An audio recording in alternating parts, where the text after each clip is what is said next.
Welcome to the Seven Figure Leaders podcast. This podcast was created to celebrate the success stories of seven-figure business owners, giving them a platform to share their insights and lessons learned in order to inspire other business owners. As well as that, it's an opportunity to build new connections. So if you're a seven-figure business owner or someone who works with seven-figure business owners and you're looking for introductions to potential stakeholders, strategic partners and clients, I'd love to hear from you or have you on as a guest and see if I can help make those connections for you. Just go to synergycfosolutions.co. That's synergycfosolutions.co and click podcast. And there you'll find the link to apply.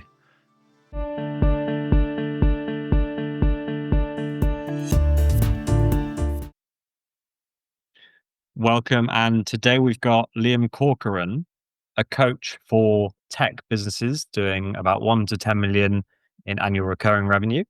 And I'll let you introduce yourself, Liam.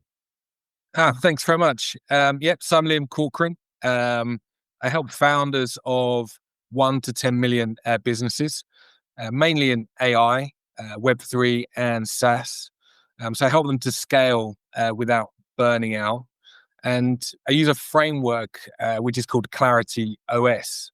So what it does is it gives their founders rhythm, structure, and profit so they can stop being the bottleneck within their business and start running their business as a system.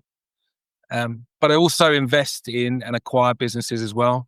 And I sit on boards as a non-exec. So really, I'm just not talking theory. I'm working inside these businesses day to day, fixing the same problems and helping my client be able to solve those challenges and overcome them. Okay, great. So why don't we dive into kind of your background and how you got here? Yeah, sure. So back in 2005, I founded my own business, a tech business that was very early in its stage of development. I was able to grow that over a period of 5 years before I successfully sold that. And then I went into very different corporate entities, running revenue for global businesses like Dynata, which is a first-party data business, and then ByteDance, which owns apps like TikTok and CapCut, etc.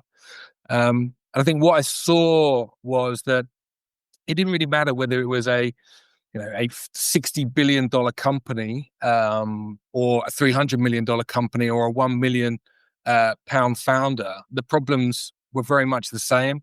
Some of these businesses had no rhythm, no clarity, no focus. And that's why I started out coaching, was really to bring that kind of big company discipline into founder-led businesses.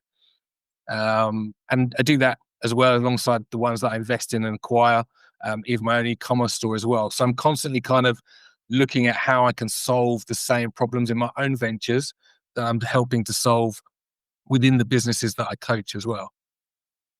Okay, so you've got a lot going on there, and a lot of experience that we can dive into. So what would you say? What are the main problems? And you said that they're kind of the same with the big companies that you worked with and the small ones. So what are those problems? I think the problems really is certainly a founder level. If you're early stage business, if you're pre 1 million or if you're post 1 million, it's very much the founder, the CEO being the bottleneck. So every decision having to go through that individuals. So that really stops momentum and stifles decision making amongst others within the business. I think it is bad hires. One thing that I've really learned is about you have to be really. It's really crucial on the types of people that you hire into your business based on the stage of business that it's at. And don't rush into those hires. One of the biggest challenges that I had at ByteDance was we had to hire aggressively, but it meant that I ended up bringing the wrong people into the business, and that causes more problems, more delays, and more issues that you need to solve. Certainly at early stage businesses, it's about cash crunches. So really understanding, your cash flow, being able to manage your business, understand your economics, and not just focus on revenue. And even in one of my own businesses, we nearly stalled because ad spend was unprofitable. And until we kind of rebuilt our funnels, it didn't, it then enabled us to become profitable and be able to manage our cash flow more effectively. But certainly at those stages of businesses, if you're not managing your cash, if you're not really looking at the types of people that you're bringing into the business, and you're not letting go of the bottlenecks, through this coming through you personally, then that's where a lot of the challenges I see in the businesses that I coach today. That's really interesting. And obviously you focused on the finances quite a bit there, which is my sort of area. Sounds like you've been watching my content. um, so have you always kept a close eye on the finances? Has that been something you've never neglected, or have you sort of learned from mistakes there? Yeah, I've learned from mistakes. Like I said, with our e-commerce store, because we were trying to get um, customers coming in the door, we were putting more money into ads, and then we realized that actually we had to spend more time on retention. So looking at how we retain more of our customers. And actually one of the things that we did was we introduced a kind of 3-month subscription minimum, so that retention doubled, cash flow become predictable, and suddenly the business wasn't living month to month. So that's the critical thing. And then I have another founder that I'm working with at the moment that has their P&L, but they don't have a cash flow forecast. They don't know, they can't forecast how their revenue is going to be over the next 12 months. They've got quarterly payment terms for some customers. They've got monthly payment terms for other customers. So for some months they're going into losses because they're not getting the revenue in quick enough. And then suddenly every quarter they get a big bump of money. But it's not predictable enough. So that's where they kind of really struggle. And the biggest thing is trying to get that cash flow forecast into their business so they can start to track and monitor their cash and make better decisions over time based on the cash that they have coming into their business. Absolutely. Yeah. And do you use a piece of software with them to help them do that? Or do you keep it simple and use an Excel spreadsheet?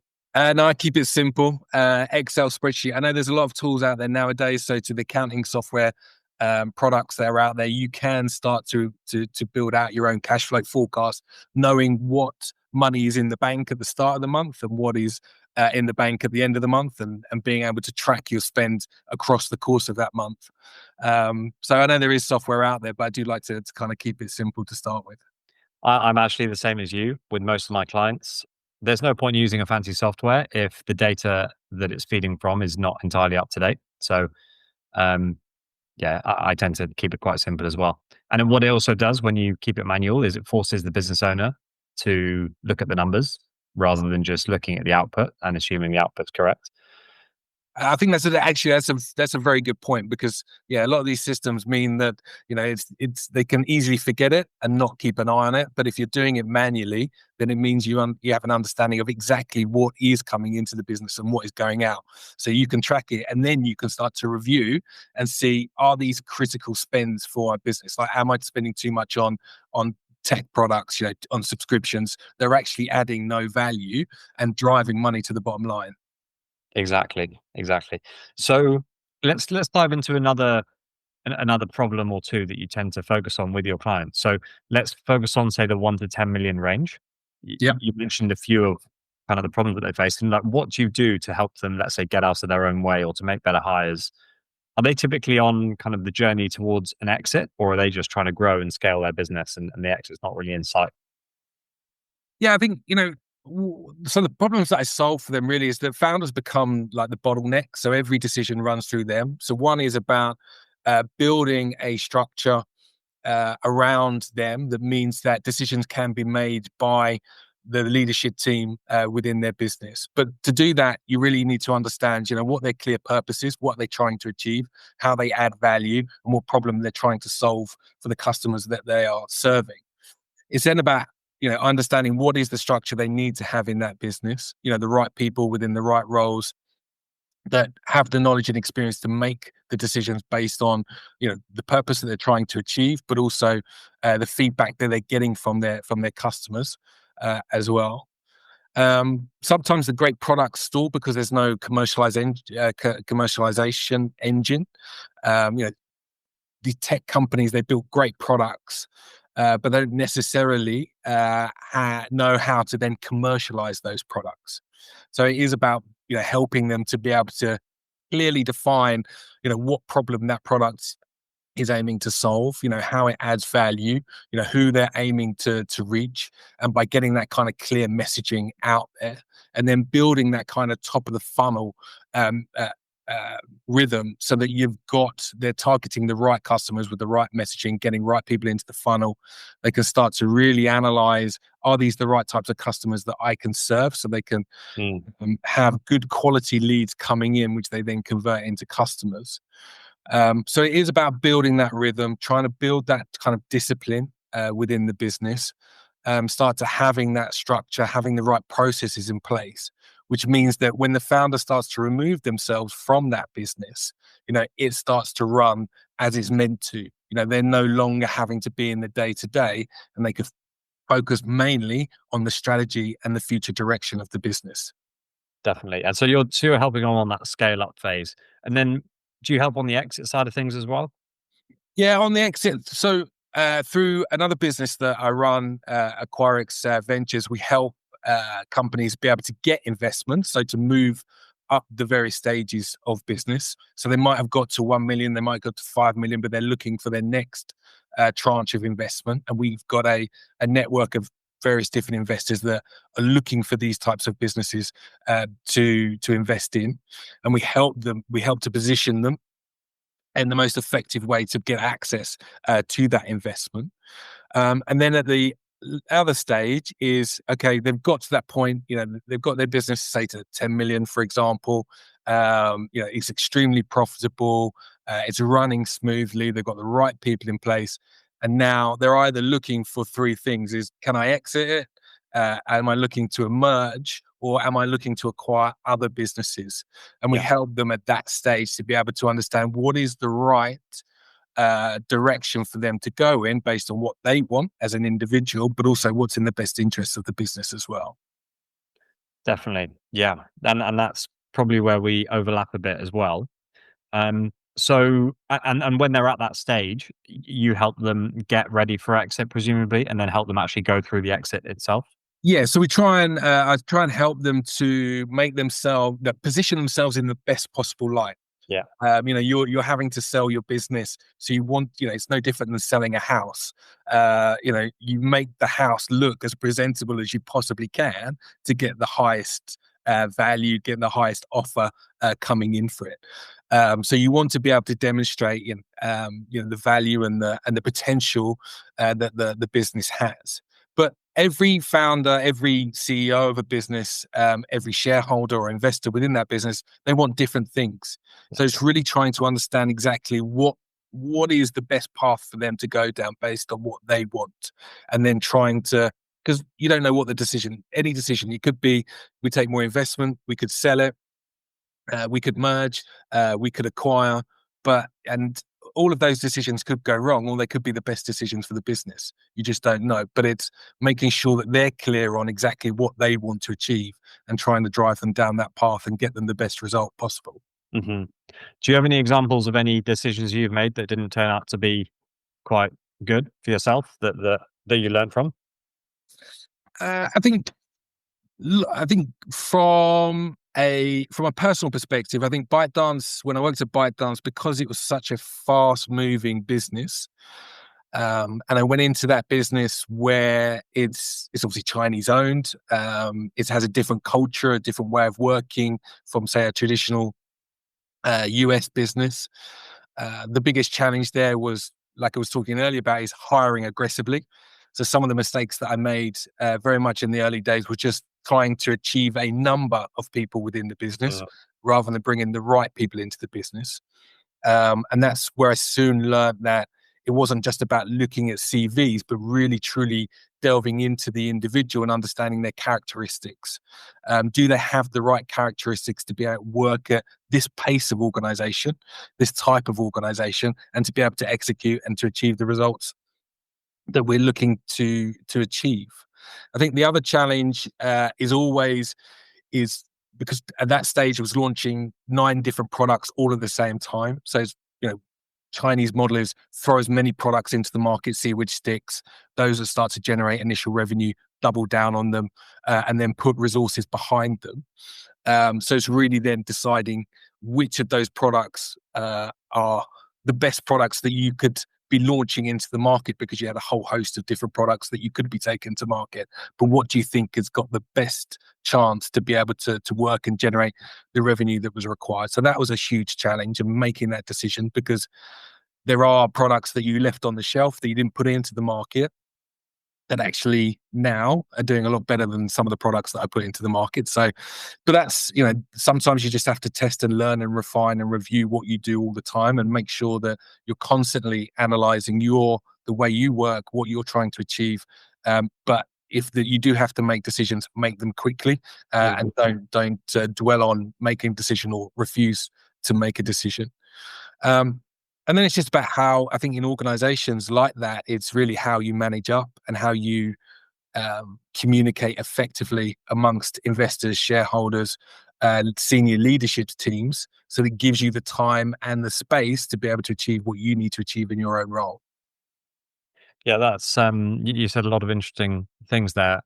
The one that stood out was making decisions quickly. Yeah. Yeah, that can cause significant drag to everyone around you, can't it? Yeah, that's what I see in a lot of businesses today, is that they allow the decisions to cripple them within their own business.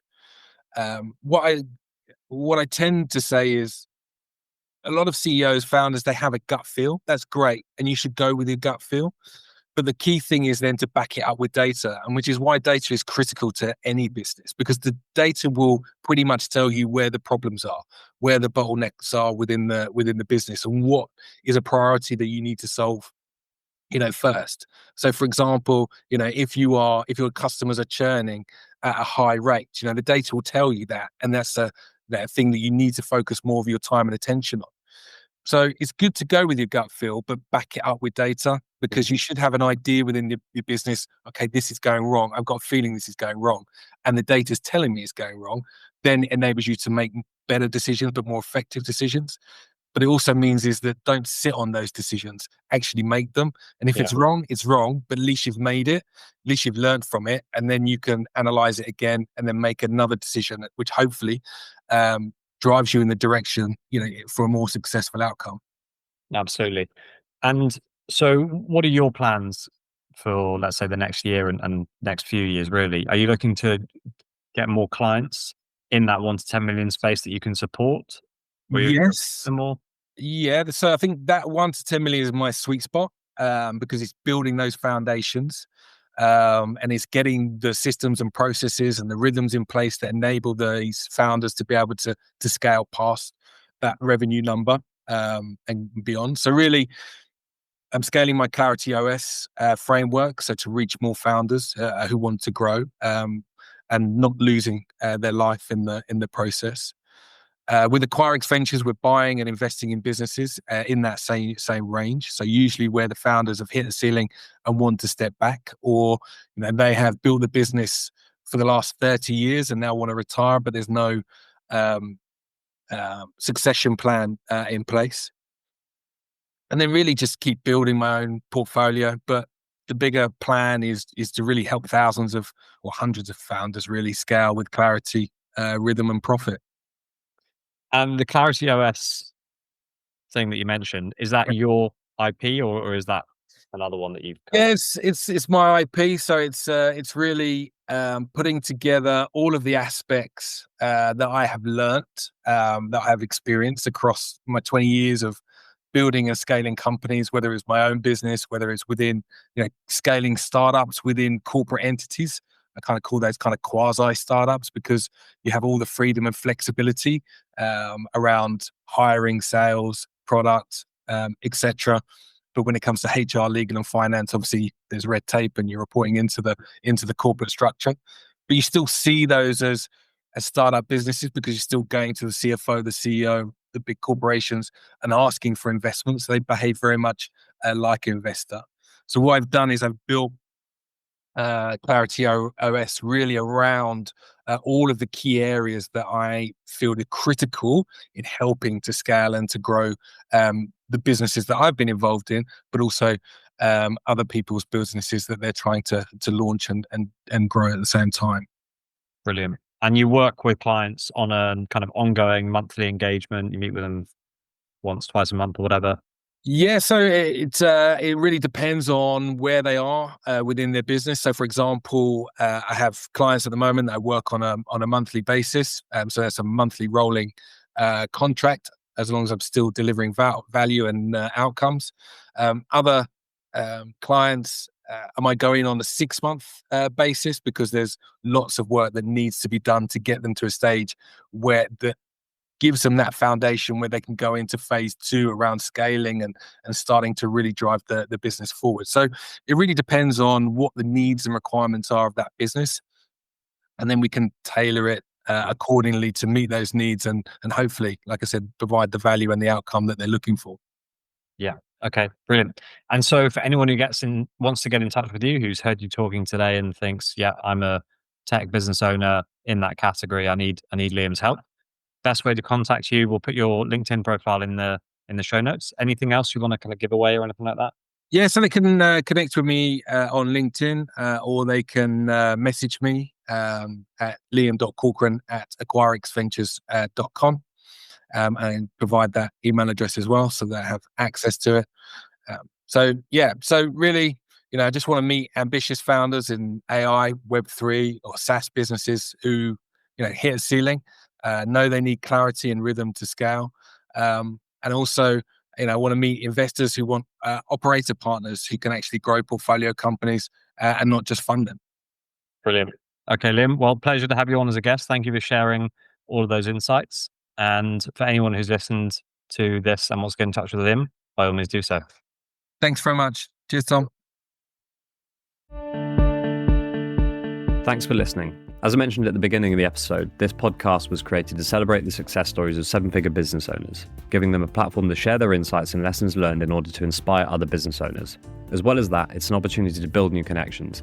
So if you're a 7-figure business owner or someone who works with 7-figure business owners and you're looking for introductions to potential stakeholders, strategic partners and clients, I'd love to hear from you or have you on as a guest and see if I can help make those connections for you.